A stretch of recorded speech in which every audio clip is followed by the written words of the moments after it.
नमस्कृत्यं नरं चैव नरोत्तमं देवीं सरस्वतीं व्यासं ततो जयमुदीरयेत्। नष्टप्रायेषु भद्रेषु नित्यं भागवत सेवया भगवती उत्तमे श्लोके भक्तिर्भवति नैष्टिकी।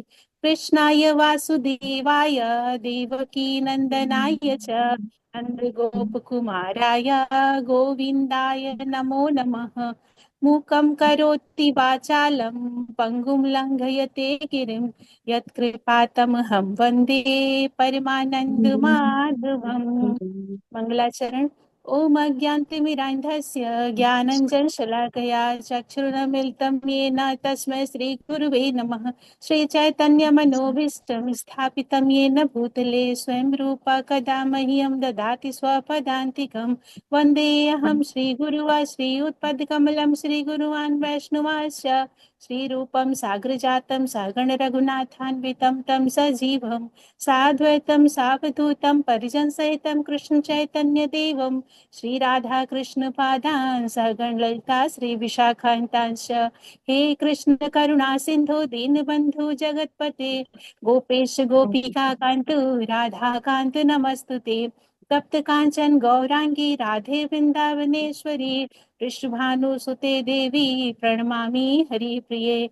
वाञ्छाकल्पतरुभ्यस्य कृपा सिन्धुभ्य एव च पतितानां पावनेभ्यो वैष्णवेभ्यो नमो नमः। जय श्री कृष्ण चैतन्य प्रभु नित्यानंद श्री अद्वैत गदाधर श्रीवासादि गौर भक्त वृंद। नमो विष्णुपादाय कृष्ण पृष्ठाय भूतले श्रीमते भक्ति वेदांत स्वामी निति नामिने। नमस्ते सरस्वती देवी गौरवाणी प्रचारिणे निर्विशेष शून्यवादी पाश्चात्य देश तारिणे। हरे कृष्ण कृष्ण कृष्ण हरे हरे हरे राम राम राम हरे हरे। हरे कृष्ण। माता जी सभी को दंडोत प्रणाम। हरे कृष्णा। धन्यवाद माता जी। Yes, anybody for Chaurashtakam? कोई चौराष्टकम पढ़ना चाहते हैं जिनका टर्न अभी नहीं आया है और उनका जपा में भी नाम नहीं है ये महीने में? हरे कृष्णा।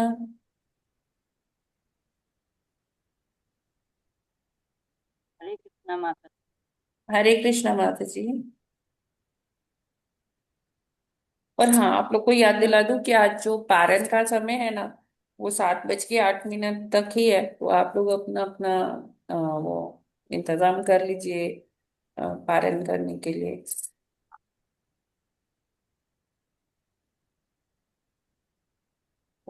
ठीक है। माता जी, आप प्रभु जी, आप पढ़ना चाहते हैं क्या हाँ चौराष्ट? माता जी, मैं पढ़ लेता हूँ आपके ठीक। लिए।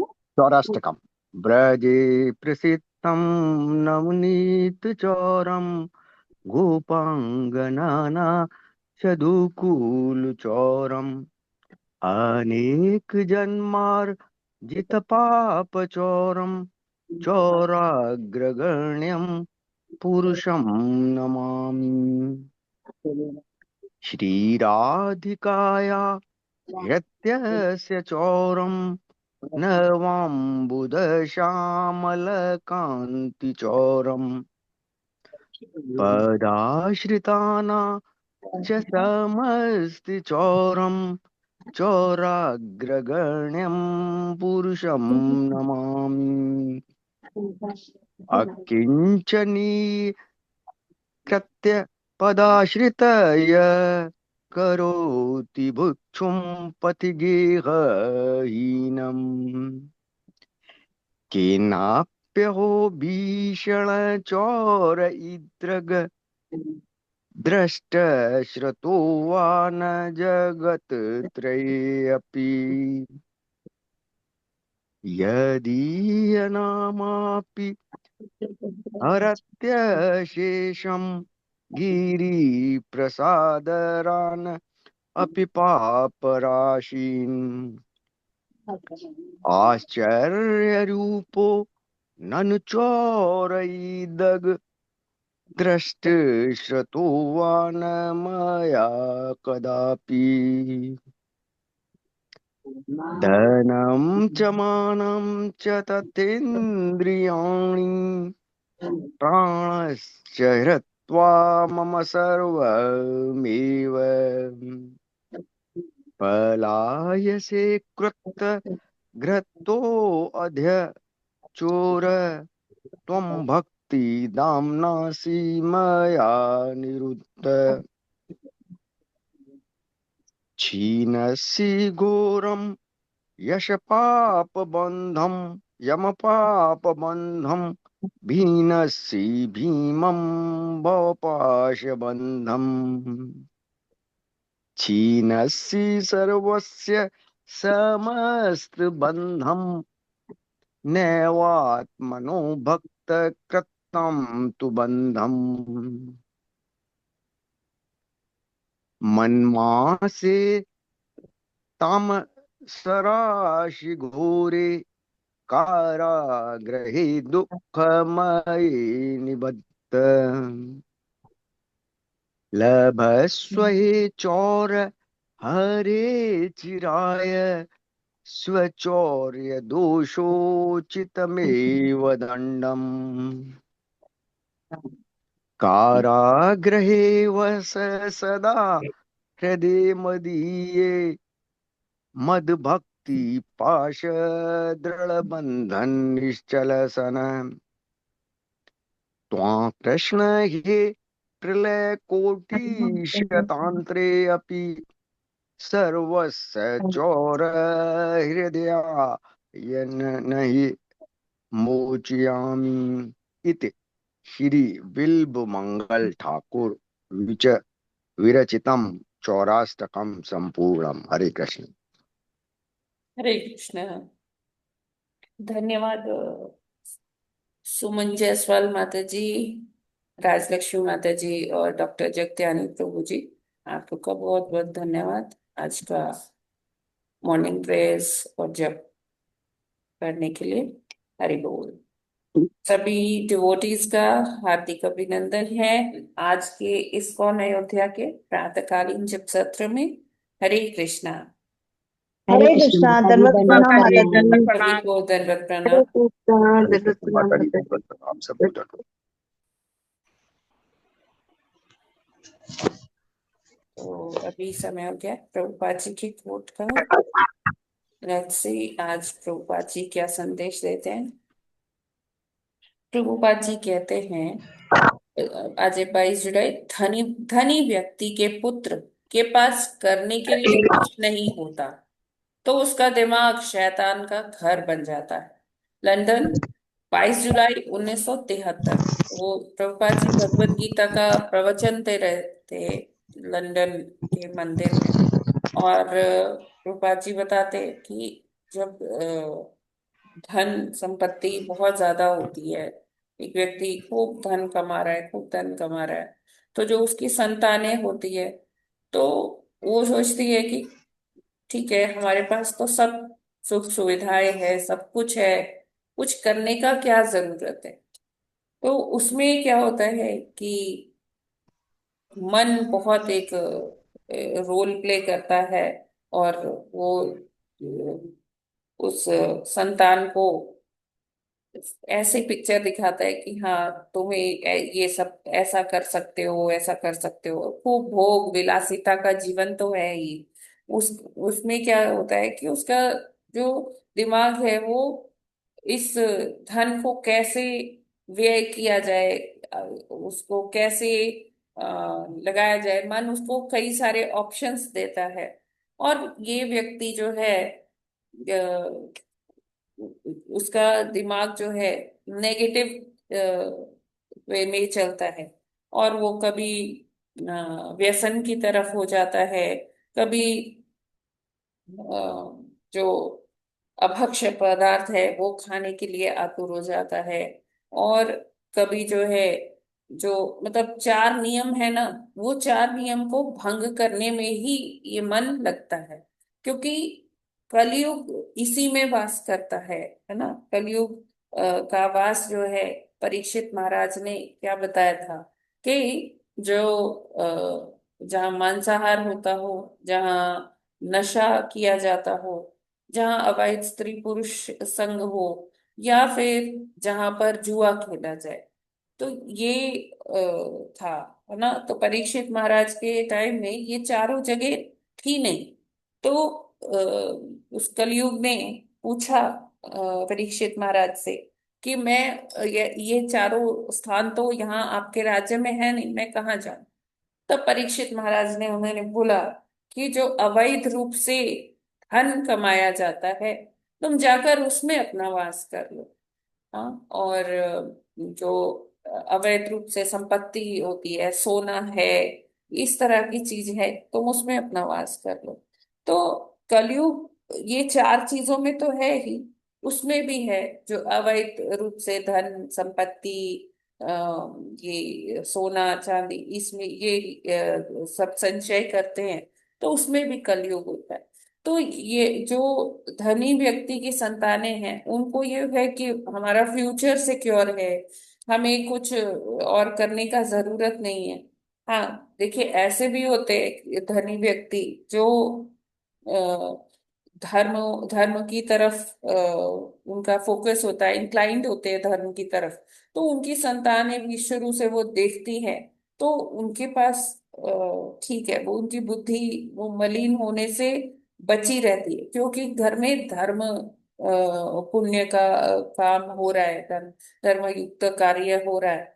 तो वो मलिन होने से बुद्धि वो बची रहती, क्योंकि उसमें माता पिता को देख के वो संस्कार आते। लेकिन जहां पर धन तो है लेकिन धर्म नहीं है, तो वहां पर बहुत ऐसी संभावना होती है कि वो संतान गलत रास्ते पर चली जाए। उसका, तभी प्रभुपाद जी कहते हैं, उसका दिमाग शैतान का घर बन जाता है। यानी कि उसके मन में डिस्ट्रक्टिव आइडियाज आते हैं हमेशा, कुछ गलत करने के जो उसे प्रेरणा मिलती रहती है अपने मन के द्वारा।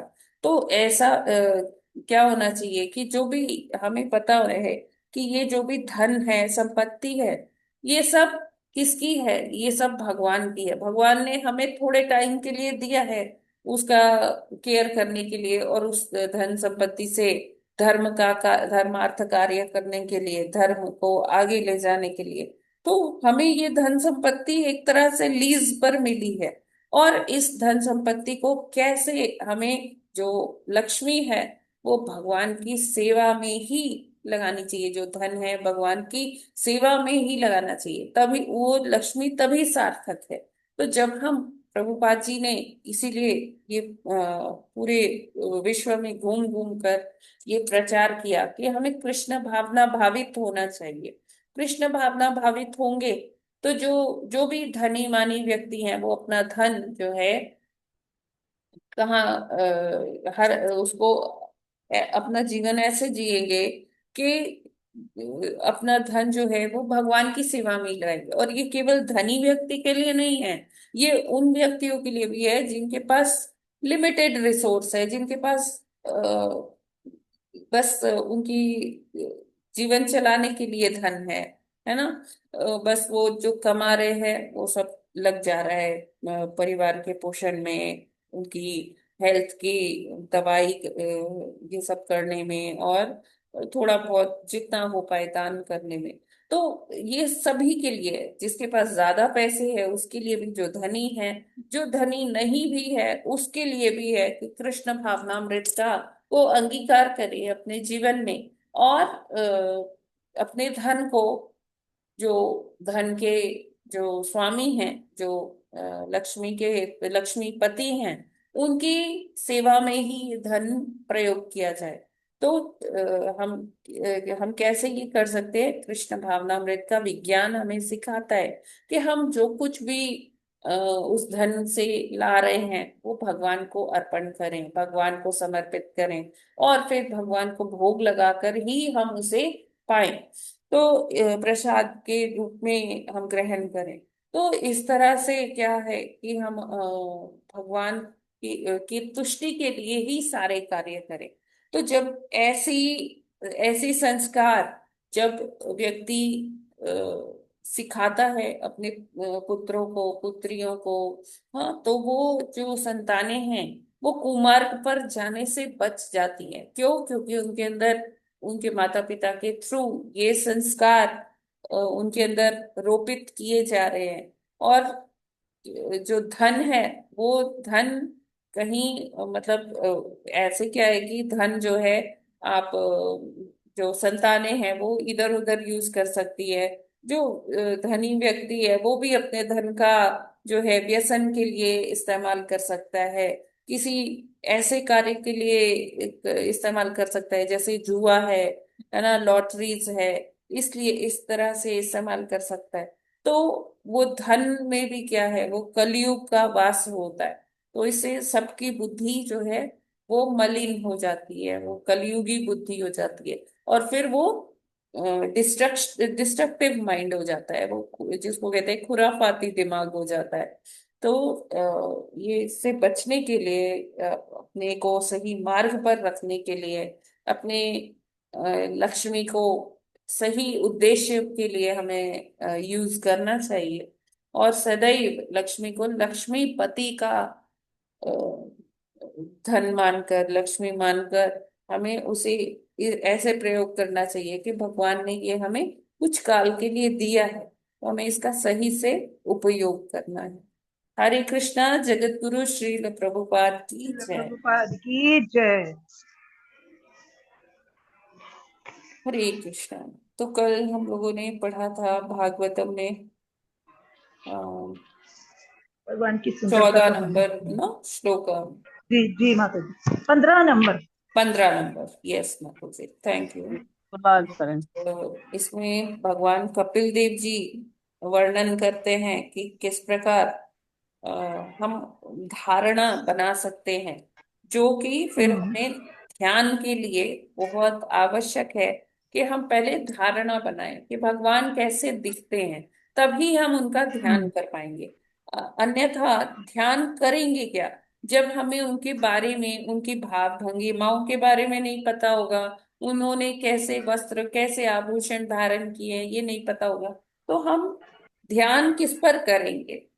जी तो इसलिए ये धारणा बनाने के लिए बहुत आवश्यक है कि हम भगवान को बहुत अच्छे से जाने, वो कैसा वस्त्र धारण करते हैं, कैसी उनकी उनका जो अ, कैसे वो शरीर में दिखते हैं, रूप। अपीयरेंस कैसी है भगवान की, है ना, ये सब हम्म जानने के लिए हमें भगवान कपिल देव ये विस्तृत वर्णन कर रहे हैं। हरे कृष्ण। यस माता जी, we can go ahead with जी 16th श्लोक। 16वां श्लोक। कांची गुणोल्लस श्रोणिम हृदयाम्भोजवेष्टरम दर्शनीयतमं शांतम मनोनयन वर्धनम। हरे कृष्णा। हरे हरे कृष्णा।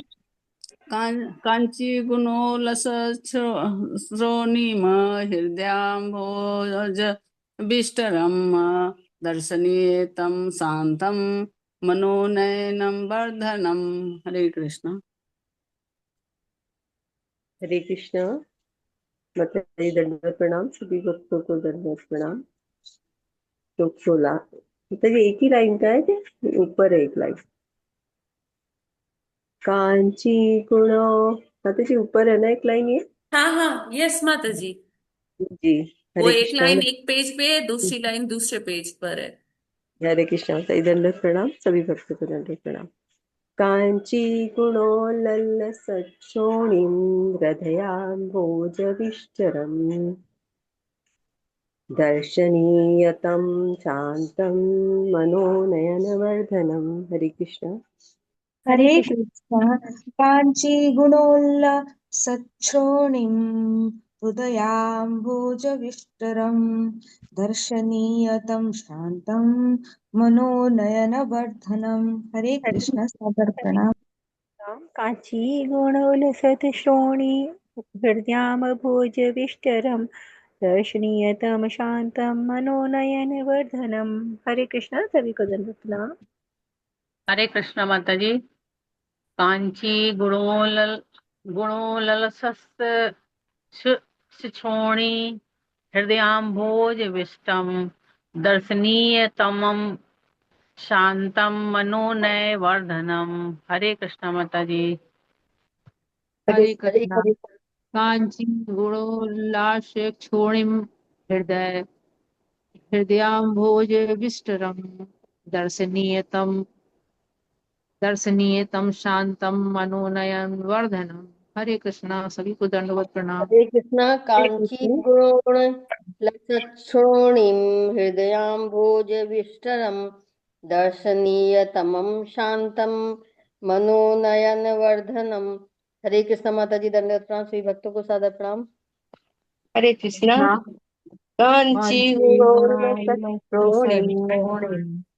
हृदयाम्बोजविष्टरम् दर्शनीयतं शान्तं मनोनयनवर्धनम्। हरे कृष्णा। हरे सभी को कृष्णा। दंडवत प्रणाम। कांची गुणोल्लसत्रोणिं हृदयाम्भोजविष्टरम् दर्शनीयतं शान्तं मनोनयन वर्धनम। हरे कृष्णा। माता जी सभी को दंड प्रणाम। हरे कृष्णा कांची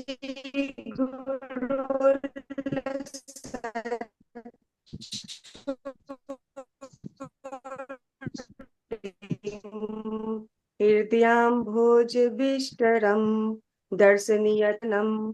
हरे कृष्णा। सभी को धन्यवाद। हरे कृष्णा कांची गुणोल्लसच्छोणिं हृदयाम्भोजविष्ठरम् दर्शनीयतं शांतं मनोनयनवर्धनम। हरे कृष्णा। माता जी दंडवत प्रणाम। सभी भक्तों को दंडवत प्रणाम। हरे हरे कृष्ण। कृष्णा। पढ़ लीजिए प्रभु जी, पढ़ लीजिए। हरे कृष्ण। कांची गुणोल्लसच्च श्रोणीम हृदयाम्भोज विष्टरम् दर्शनीयतमं शांतं मनोनयन वर्धनम। हरे कृष्ण। हरे कृष्णा। कांची गुणोल्लस श्रोणीम हृदयाम्भोजविष्टरम् दर्शनीयतमं शांतम मनोनयन वर्धनम। हरे कृष्णा। सभी को दंडवत प्रणाम। हरे कृष्णा। माता जी दंड प्रणाम। कांची हृदयम्भोजविष्टरम् दर्शनीयतं शान्तं मनोज मनोवर्धनम्। हरे कृष्णा। तो ये हम शब्दार्थ पढ़े। हरे कृष्णा। कांची गुरुललस छोड़ी हृदयाम्भोजविष्टरम् दर्शनीयतं शांतं मनोनयनं वर्धनम्। हरे कृष्णा। जी पढ़िए माता जी। माता जी मैं पढ़ूं। हाँ हाँ पढ़िए। शब्दार्थ। हरे कृष्ण माता जी। कांची करधनी गुण गुणा उल्लसत चमकीली शोणिम कमर तथा कूले हृदय हृदया अभोज। ये माता जी से हट नहीं रहा। क्या? कमल कमल विष्टरम जिनका आसन दर्शनीय तमम देखने में सर्वाधिक मोहक शांतम शांत गंभीरा मन हृदय नयन आंखें वर्धनम प्रसन्न करने वाला। उनकी कमर तथा कूल्हे पर करधनी पड़ी है और वे भक्तों के हृदय कमल पर खड़े हुए हैं। वे देखने में अत्यंत मोहक हैं और उनका शांत स्वरूप देखने वाले भक्तों के नेत्रों को तथा आत्माओं को आनंदित करने वाला है। तात्पर्य। इस श्लोक में प्रयुक्त दर्शनीयम शब्द का अर्थ है कि भगवान इतने सुंदर हैं कि भक्त योगी उनके अतिरिक्त और कुछ नहीं देखना चाहते हैं। भगवान के दर्शन से सुंदर वस्तुओं के देखने की चाह पूरी हो जाती है। भौतिक जगत में हम सुंदरता को देखते अघाते नहीं। भौतिक कल्मश के कारण संसार में हम जितनी उत्कटता का अनुभव करते हैं वह तुष्ट नहीं हो पाती। किंतु जब देखने, सुनने, स्पर्श करने इत्यादि की हमारी इच्छाएं भगवान को तुष्ट करने के लिए होती हैं, तो वे सर्वोच्च पूर्णता को प्राप्त करती हैं। यद्यपि भगवान अपने शाश्वत रूप में भक्त के हृदय को इतने सुंदर तथा मोहक लगने वाले होते हैं, किंतु वह रूप निर्विशेषवादियों को, जो उनके निराकार रूप का चिंतन करना चाहते हैं, आकृष्ट नहीं कर पाता। ऐसा निराकार ध्यान व्यर्थ का भ्रम है, श्रम है। वास्तविक योगी अपने अधकुले नेत्रों को किसी शून्य या निराकार में स्थिर न करके भगवान के स्वरूप पर स्थिर करते हैं। हरे कृष्णा। हरे थैंक यू माता कृष्णा जी। माता जी। हरे कृष्णा माता जी। तो बहुत ही सुंदर और सरल तात्पर्य से प्रभुपाद जी बताते हैं इसमें, है ना। भगवान कहते हैं कि अपने बारे में बता रहे भगवान, है ना, देवहूति माता जी को, कि कैसे उनके कमर पर करधनी पड़ी हुई है, उनके फूलों पर करधनी पड़ी हुई है। और ये देखिए, ये जो आभूषण है, ये भगवान के अलंकार हैं। और देखिए, ये जब ये अलंकारों से भगवान सुशोभित रहते हैं, ये सारी चीजें, चाहे उनकी ज्वेलरी हो या फूल हो या भगवान के जो भी मणियां धारण करते हैं, ये सब भगवान के शरीर पर आकर और अपनी शोभा पाते हैं। और जब भक्त लोग दर्शन करते हैं तो उनको वो अलग अलग, जब ये अलंकारों को देखते हैं तो उनको बहुत हर्ष होता है, हर्ष की अनुभूति होती है भगवान के दर्शन करके। और देखिए आगे कितना सुंदर बता रहे हैं भगवान, कि वे भक्तों के हृदय कमल पर खड़े हुए हैं। भगवान कहते हैं, अनेकों स्थान पर ऐसा वर्णन आता है जब भगवान कहते हैं, मैं और कहीं नहीं, मैं अपने भक्तों के हृदय में पाया जाता हूँ, है ना। जो भक्त भगवान को अपनी प्रेमा भक्ति से वो एक तरह से विवश कर देते हैं, तो भगवान कहते हैं, अहम भक्त पराधीन, मैं अपने भक्त के वश में हूँ, भक्तों से ही मैं पराधीन हूँ। अन्यथा मुझे कोई जीत नहीं सकता, लेकिन भक्तों के वश में भगवान हो जाते हैं। तो भक्तों के हृदय में रहते हैं भगवान। हाँ, तो भक्तों के हृदय कमल पर हम खड़े हुए हैं, आसीन हैं। वे देखने में अत्यंत मोहक हैं। उनकी जो भाव भंगिमाएं हैं, उनकी जो छवि है, वो भक्तों के हृदय को मोह लेती है। और उनका शांत स्वरूप देखने वाले भक्तों के नेत्रों को तथा आत्माओं को आनंदित करने वाला है। तो जो भी भगवान का वो दिव्य स्वरूप का दर्शन कर लेता है, तो उस वो परमानंद प्राप्त करता है और उसका हृदय आनंदित हो जाता है। भगवान का स्वरूप इतना दिव्य है। देखिए, भगवान का कहीं भी आप कोई चित्रपट होगा या कोई उनका विग्रह होगा, तो भगवान कभी ऐसे नहीं है कि बड़ी सोच में पड़े हुए हैं या कभी ऐसे हैं। उनके मुख पर एक मंद मुस्कान हमेशा होती है। तो ये जो वो उनकी ऐसा भाव रहता है उनके चेहरे पर, वो भक्तों को आनंद प्रदान करता है। हमेशा हर स्थिति में भगवान आनंदित रहते हैं। ऐसा नहीं है हमारे जैसे नहीं, यार आज बहुत टेंशन है, आज मन में ना बहुत ऐसे उदासी सी लग रही है, कुछ अच्छा नहीं लग रहा है। भगवान कभी इस तरह से नहीं रहते। हाँ, एक वो जरूर आता है, एक जो विप्रलंब भाव है, जो एक सेपरेशन का मूड होता है, जो विरह का मूड होता है, तो वो अलग है। लेकिन उसमें भी आनंद है। वो आगे वर्णन आएगा ना, आगे के स्कंदों में हम पढ़ेंगे। तो इस यहाँ पर प्रभुपाद जी कहते हैं,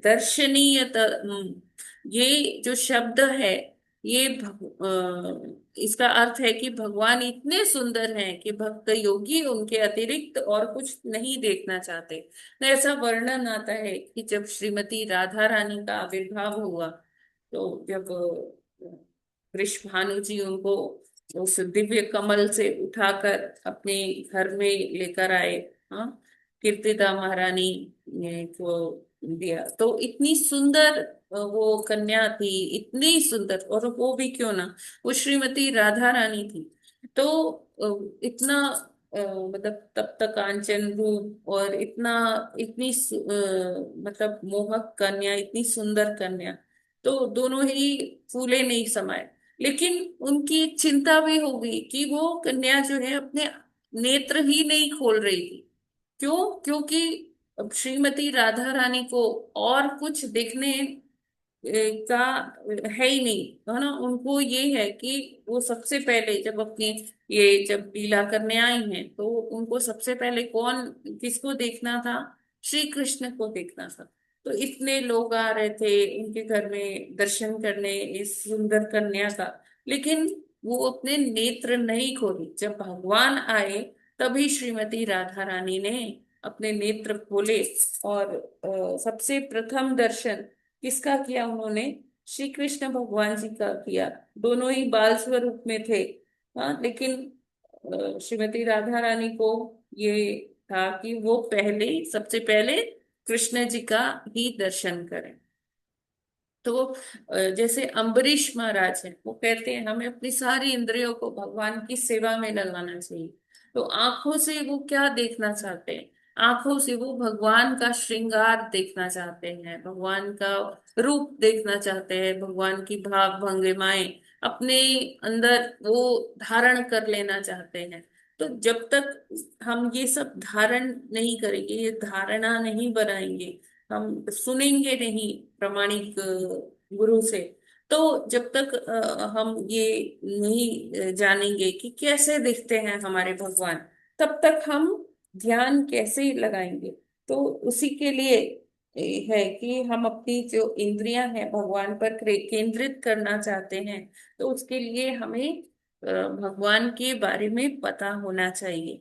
तो क्यों? क्योंकि हम ये जो जगत में है, ये इतने सारे दोष है हमारे अंदर, है ना। हमारी इंद्रियां जो हैं वो अपूर्ण हैं, और ऊपर से इतने भौतिक कल्मश हैं, काम क्रोध लोभ मोह मत मत्सर्य, कि इनके कारण हम अपने हमें विस्मृति हो जाती है। और दूसरे जो ये चार प्रकार के दोष होते हैं, जो हमें हर जो ये भौतिक प्राणी के अंदर होते हैं, कि हम गलतियां करते हैं, हमारी इंद्रियां अपूर्ण है ना। हम धोखा देने की जो प्रवृत्ति है वो हमारे अंदर है। तो ऐसे ये सब जो दोष हैं, उनके कारण हम ना सही से ना सोच पाते हैं, ना समझ पाते हैं, है ना। लेकिन इन्हीं अपूर्ण इंद्रियों से जब हम धीरे धीरे कोई वैष्णव की कृपा से, गुरु की कृपा से हमें भगवान के बारे में सुनने को मिलता है, तो धीरे धीरे हमारे ये दोष भी दूर होने लगते हैं। धीरे धीरे हमारी इंद्रियां भी जो है वो भगवान की सेवा में लगने लगती हैं। तो अब जाकर हमें समझ में आता है कि हाँ, हम क्या मिस कर रहे थे इस भौतिक जगत में। हम अशांत तो थे, लेकिन क्यों अशांत थे? ना वो शांति हमें धन प्राप्ति से मिल सकती है, ना ही वो जो तुष्टि है हमें किसी भोग करने से मिल सकती है। तो जब हम भगवान की सेवा करते हैं, तब वो आनंद जो प्राप्त होता है अपनी इंद्रियों को भगवान की सेवा में लगाकर, वो एक अलग लेवल का आनंद देता है, जो किसी भी भौतिक कार्य में के कोई भोग करने में से हमें नहीं मिलता। ठीक है ना? हरे कृष्ण।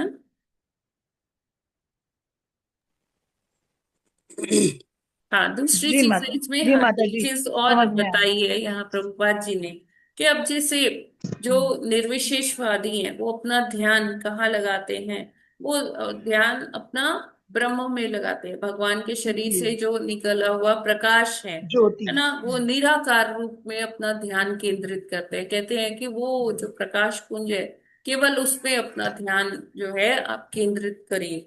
तो ऐसा ध्यान जो है, जो भगवान को निराकार बना देता है। कहता है नहीं, देखो, ना भगवान का आंख है, ना मुंह है, ना नाक है, ना कान है, अरे भगवान तो बस एक प्रकाश है, ना उनके हाथ है ना पैर है।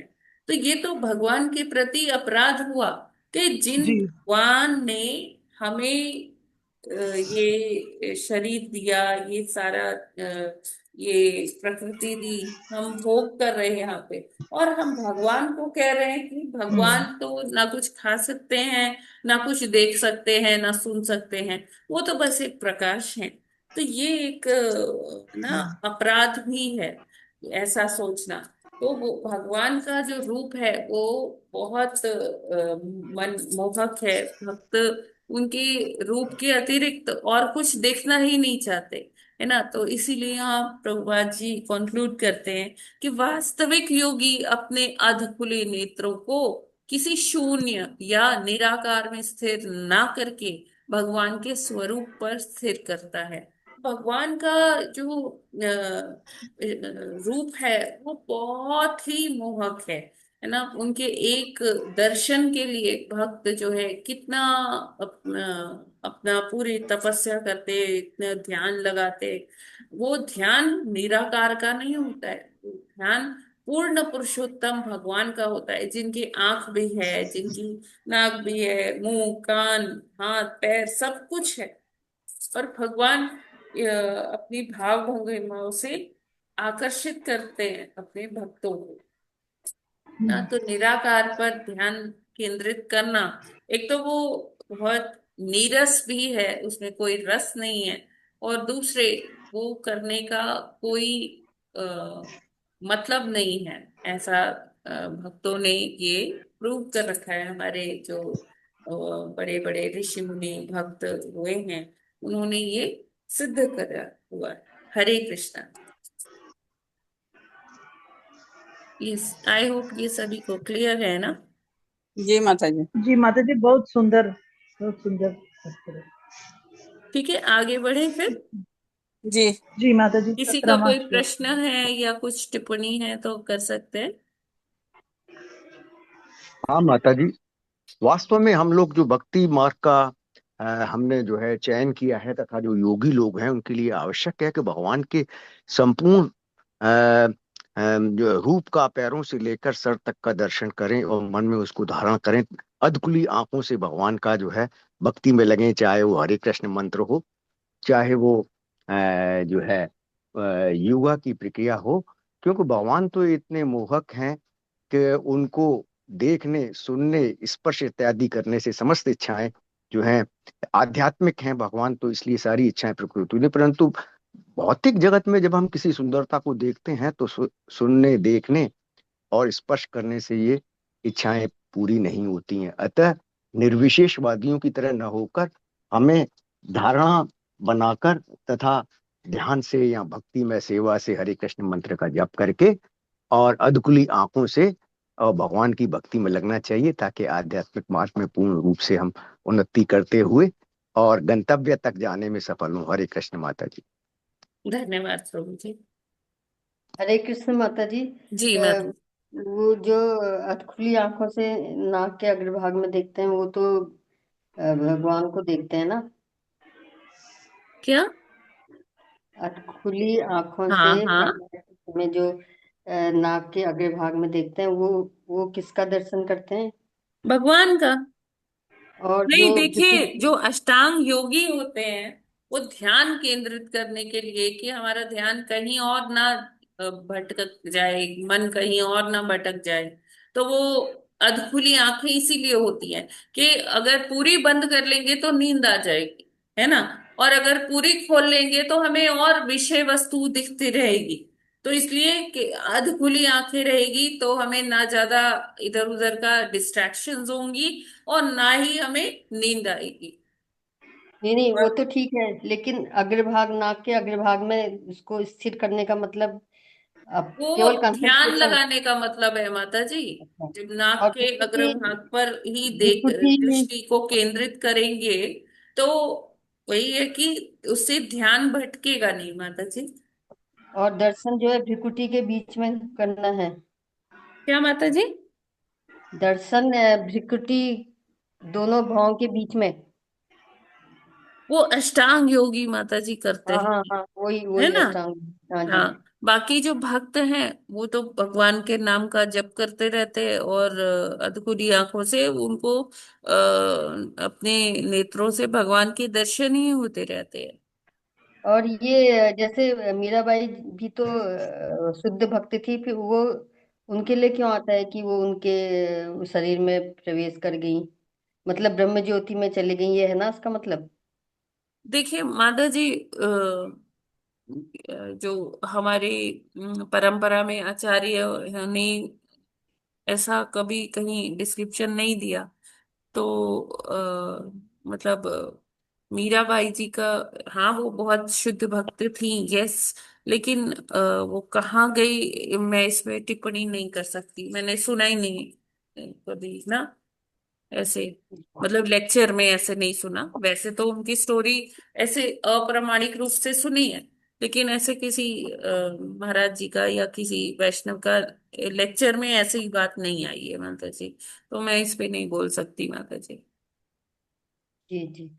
हाँ, जो मैंने सुना है वो यही कि वो उनमें समा गई। हाँ तो लेकिन ये हमारी जैसे इसमें नहीं है ऐसा उनका वर्णन कि वो कहाँ गई, तो मैं अपने आप कैसे बोल सकती हूँ माता जी, है ना। जी जी जी जी जी मैं। इसका कोई प्रमाणित आधार नहीं मिलता हमारे इसमें। ठीक है, आगे बढ़े। कौन? जी हरे माता कृष्णा। जी माता जी, 17वां श्लोक पढ़ दें। जी 17वां श्लोक। अपीच्य दर्शनम शश्वत् सर्वलोक नमस्कृतम संतम वयसि कैशोरे भृत्यानुग्रह कातरम। हरे कृष्ण। हरे कृष्णा। अपिच दर्शनम शाश्वत सर्वलोक सर्वलोक नमस्कृत्यं संतं वयसि कैशोरे धृत्यानुग्रह कातरम्। हरे कृष्णा। हरे कृष्णा। अपि च दर्शनं शश्वत् सर्वलोक नमस्कृतं सन्तं वयसि कैशोरे भृत्यानुग्रह कातरम्। हरे कृष्णा। हरे हरे कृष्ण माता कृष्ण। जी। अपि च दर्शनम शश्वत सर्वलोक नमस्कृतम संतं वयसि कैशोरे भृत्यानुग्रह कातरम। हरे कृष्ण। हरे हरे कृष्ण कृष्ण माता माता जी। जी।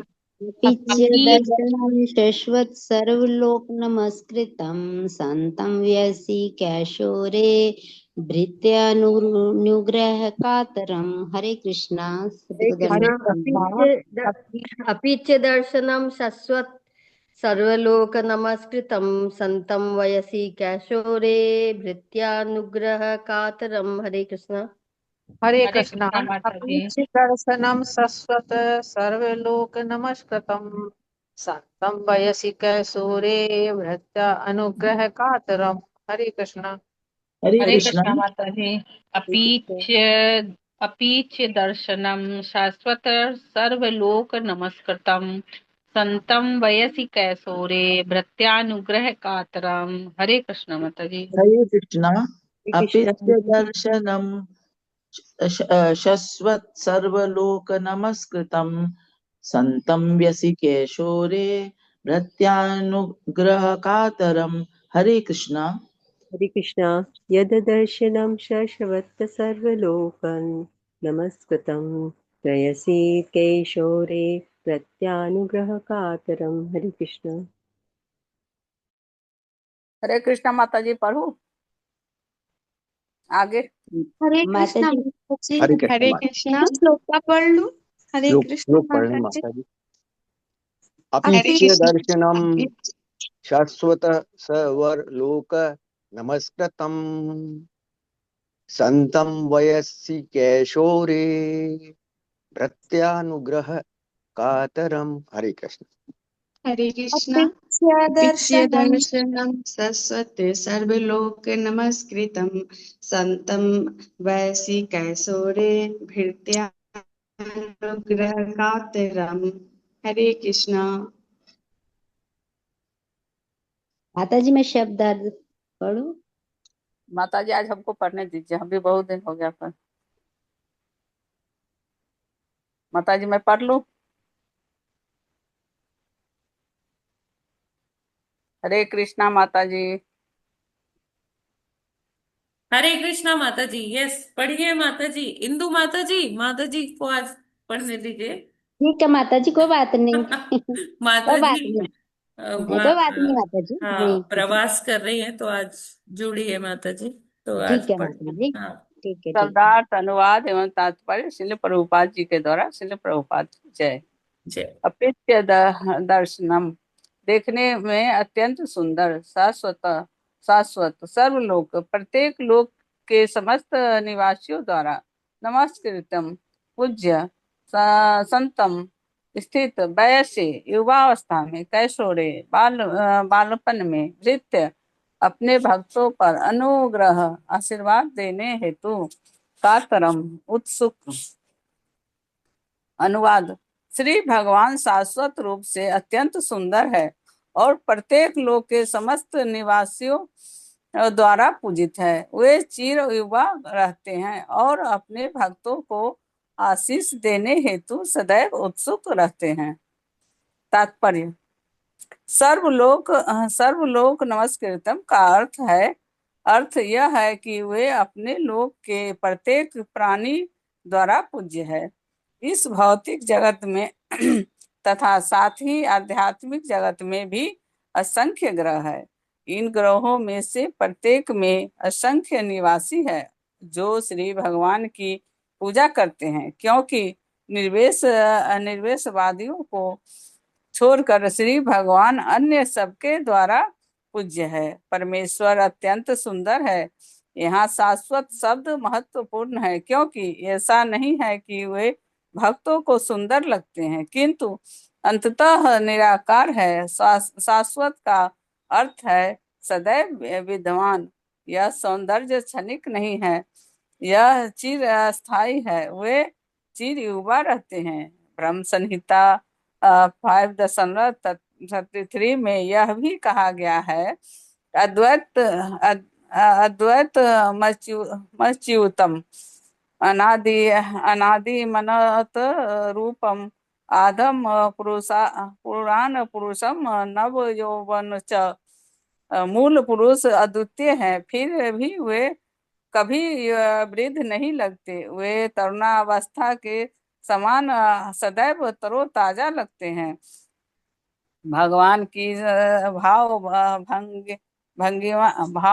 भंगिमा से सदैव यह सूचित होता है कि वे भक्तों पर अनुग्रह करने वाले एवं आशीष देने वाले, किंतु अभक्तों के प्रति वे मुख रहते हैं।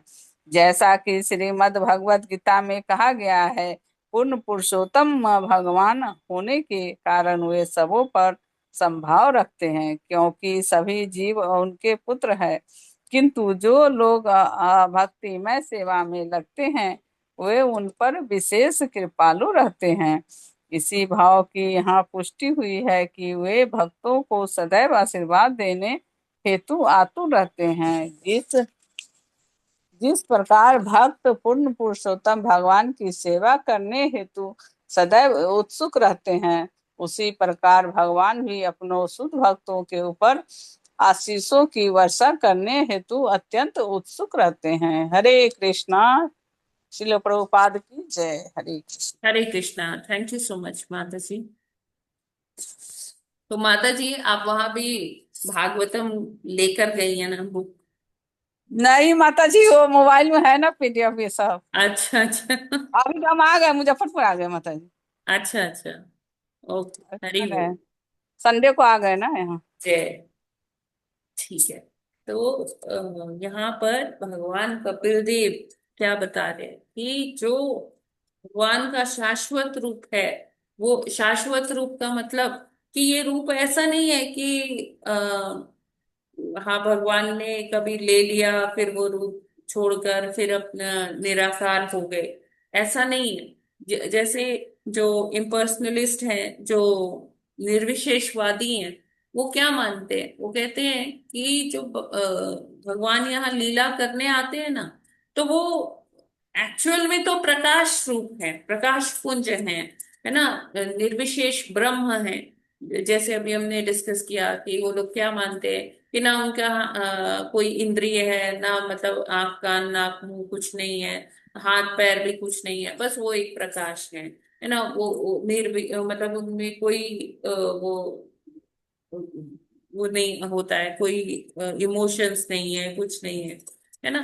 तो जब यहाँ लीला करने आते हैं तो उसी प्रकाश में से एक अपना रूप धारण कर लेते हैं। कभी वाराह बन जाते हैं, कभी वामन बन जाते हैं, कभी नरसिंह बन जाते हैं, कभी राम के रूप में आते हैं, कभी कृष्ण के रूप में आ जाते हैं। और फिर जब लीला खत्म हो जाती है तो वो फिर उसी प्रकाश में समा जाते हैं। तो ऐसा नहीं है कि केवल भक्त लोगों को ही भगवान का रूप का दर्शन हो रहा है, लेकिन जो है भगवान जो है वो निराकार है, भगवान ऐसे हैं, ऐसा हमें नहीं समझना चाहिए। और भक्तों से जितना भक्त भगवान के लिए आतुर रहते हैं, भगवान को देखने के लिए, उनके दर्शनों के लिए, उनका आशीर्वाद प्राप्त करने के लिए, उनका स्नेह प्राप्त करने के लिए, उससे कहीं ज्यादा भगवान आतुर रहते हैं अपने भक्त का दर्शन करने के लिए, उसको आशीर्वाद देने के लिए, उसको अपना प्रेम देने के लिए। हाँ, तो जैसे ऐसे वर्णन आता है कि भगवान ना, जो हमारे हृदय में जो परमात्मा है, तो वो कैसे खड़े हैं, कैसे किस पोज में है। मैं एक लेक्चर सुन रही थी, तो उसमें वो प्रभु जी बता रहे थे कि जो एक माता जी है, जमुना माता जी, जिन्होंने भागवतम में जो पिक्चर्स हैं, या भगवत गीता में, या और भी बुक्स में जो पिक्चर्स हैं ना भगवान की, श्रीमती राधा रानी की, और भी जैसे वृंदावन की जो पिक्चर्स हैं, वो जमुना माता जी ने ही बनाई थी। तो जमुना माता जी से एक बार प्रभुपाद जी बोले कि आप ना, जैसे जो हृदय में भगवान स्थित है ना, आप उनका एक पिक्चर बनाइए। तो जमुना माता जी ने कहा, Prabhupada ji, it is difficult, but I will try to do, मैं प्रयास करूंगी। तो उन्होंने आगे पूछा कि मैं ये बनाऊंगी तो I will make it, but what is परमात्मा डूइंग इन द हार्ट, मतलब कि वो परमात्मा जो हमारे हृदय में स्थित है, वो वहां कर क्या रहे हैं। जैसे जब हम वृंदावन में भगवान का जो कोई चित्र देखते हैं, तो भगवान या तो गैया चरा रहे होते हैं यमुना जी के किनारे बैठकर, या अपने गोप सखाओं के साथ खेल रहे होते हैं, या अपनी वंशी बजा रहे होते हैं। तो लेकिन ये जो हृदय में भगवान है, वो क्या करते हैं। तो प्रभुपाद जी ने कहा कि ये तो बहुत डिफिकल्ट क्वेश्चन है, ये तुम्हें जानने में ना 1000 वर्ष लग जाएंगे। अगर तुम तपस्या भी कर रही हो, तुम लगातार नाम जप भी कर रही हो, तो भगवान हृदय में क्या कर रहे हैं ये जानने में तुम्हें 1000 वर्ष लग जाएंगे। लेकिन फिर यमुना माता जी थोड़ी सी उदास हो जाती है कि 1000 वर्ष तक कैसे कर सकते हैं। तो प्रभुपाद जी कहते, बट डोंट बी सैड, मैं तुम्हें बताता हूँ, तुम एक प्रामाणिक गुरु के पास आई हो, तो परंपरा से ये ज्ञान हमें प्राप्त है कि भगवान हृदय में क्या कर रहे हैं। तो भगवान हृदय में अपने भक्त का वो इंतजार कर रहे हैं कि वो भक्त मेरी तरफ कब देखेगा। और वो जैसे अपने एक कदम हम आगे, जैसे भगवान आगे बढ़ाए हुए हैं कि जैसे ये भक्त मेरी तरफ आए तो मैं उसकी ओर चला जाऊं। जैसे हम एकदम रेडी होते कुछ कार्य करने के लिए, हमारा एक कदम आगे रहता है कि हाँ फटाफट से मैं यहाँ से निकल लूंगी। तो उसी तरह से भगवान जो है वो अपने हाथ उठाए हुए, जैसे जगन्नाथ जी का हाथ होता है, उसी तरह से भगवान अपना हाथ उठाए हुए और एक कदम उनका आगे है, उस तरह से वो वहां पर विराजमान है।